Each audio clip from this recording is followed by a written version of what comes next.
Welcome to Physics Clinic. Today's topic is for class 9 gravitation. We'll see. In gravitation, this is very important. We must know there is a force of gravity between any two celestial objects. Okay, we can understand. For example, we know Earth, Sun, and Moon. Like for example, we'll consider there is mass of m1 and mass of m2. Same way, there is a force of gravity between any objects, okay, between any objects and the earth.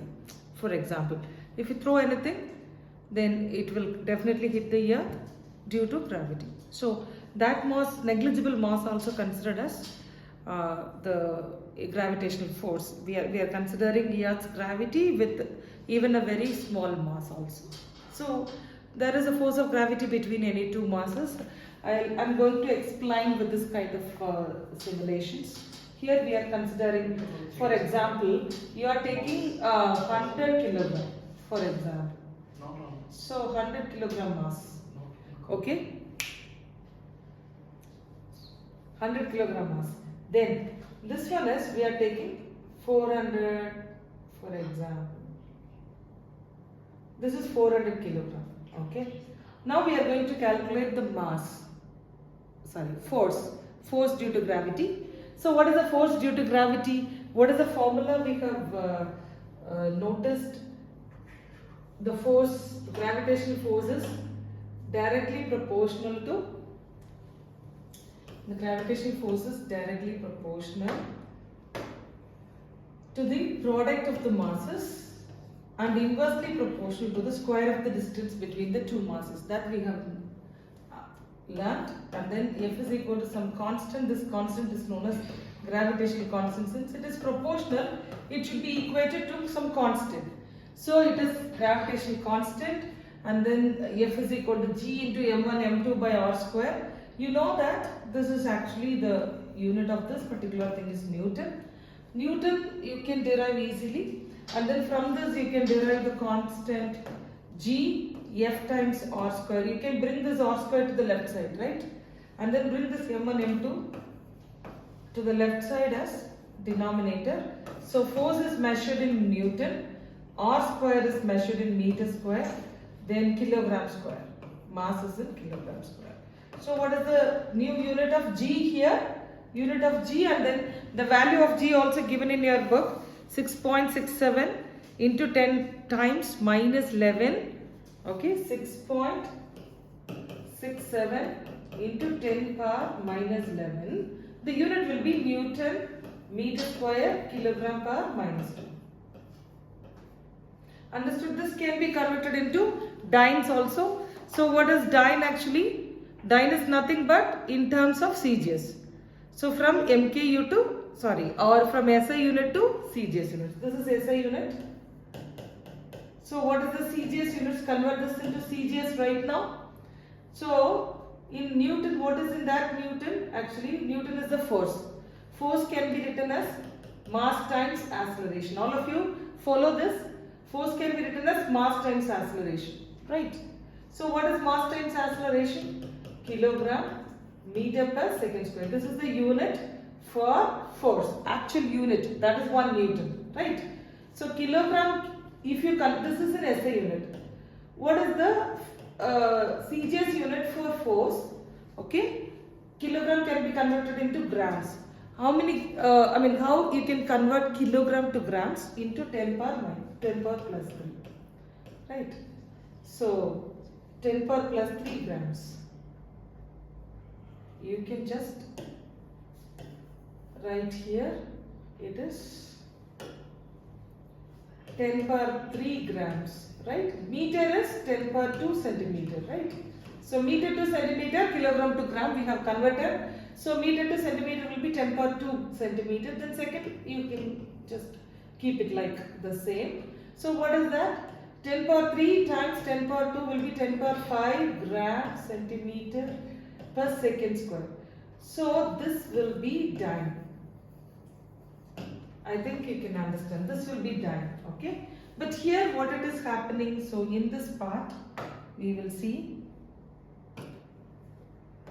So 6.67 times 10 power minus 11 times this Newton can be written as, what is this Newton? Force is equal to, you are writing all these things. So force can be written as kilogram meter per second square.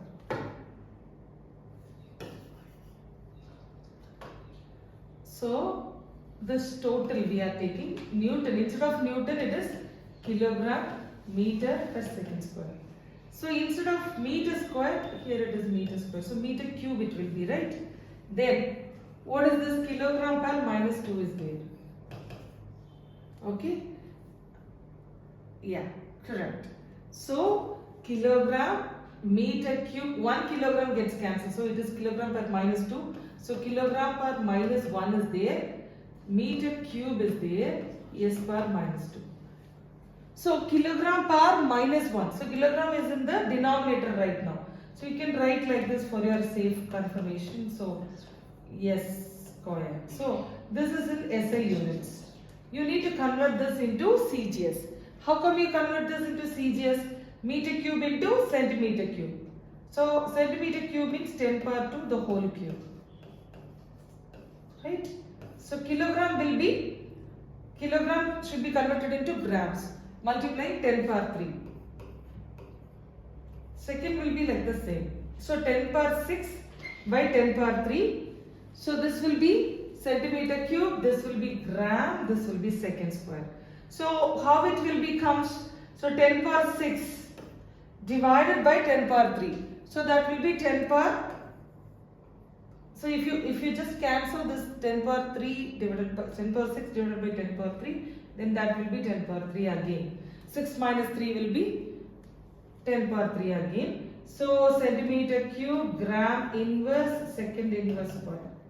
So this will be in dynes. So this is called in dynes. Okay. So in dynes, how can you convert? In your book itself it is given 6.6 times into 10 to the power of minus 8 dyne centimeter square gram inverse square. So how can you convert this one into 6.67 into 10 power minus 11 and 10 power 3 will be 10 power minus 8. So what is one dyne? This one. Gram centimeter per second square is one dyne. So you can have only this thing, right? What is there? Centimeter cube, gram inverse second power minus 2. We need to convert into dynes. So for dynes, what is needed? Gram is needed. So you need to multiply and divide gram. Gram is needed in the denominator. So multiply and divided by gram here. So that the value won't be changing. Then what is that? Centimeter. 1 centimeter should be there. So centimeter cube will be taken as centimeter times centimeter square. Right. So like that you can take. So both of you learn. I didn't go there. So then next, what is g power minus 1? Okay, you are taking. Then what is this? Second also will be there, right? So what is one dyne we can see? So second inverse square. Okay. So second inverse square is there. So you are taking this gram, this centimeter, this second inverse square as one dyne. What is the remaining now? Centimeter square is remaining. Then this gram inverse is remaining. Gram inverse and then again this gram inverse. So gram per minus 2. If you take this. So gram per minus 2. Centimeter square, gram per minus 2. So 6.67 times 10 power minus 8 dynes centimeter square and gram per minus 2. This is the proper conversion of, what is this? Force times, what is the proper conversion? It is from SI unit of this particular gravitation constant. Okay. So gravitation constant is very, very important. What is it actually? What does it mean? So gravitation constant is nothing but actually the force due to gravity is directly proportional to product of their masses. and these two masses if you consider, and inversely proportional to the square of the distance between the two masses. So these two are the square. This is the distance between the two masses.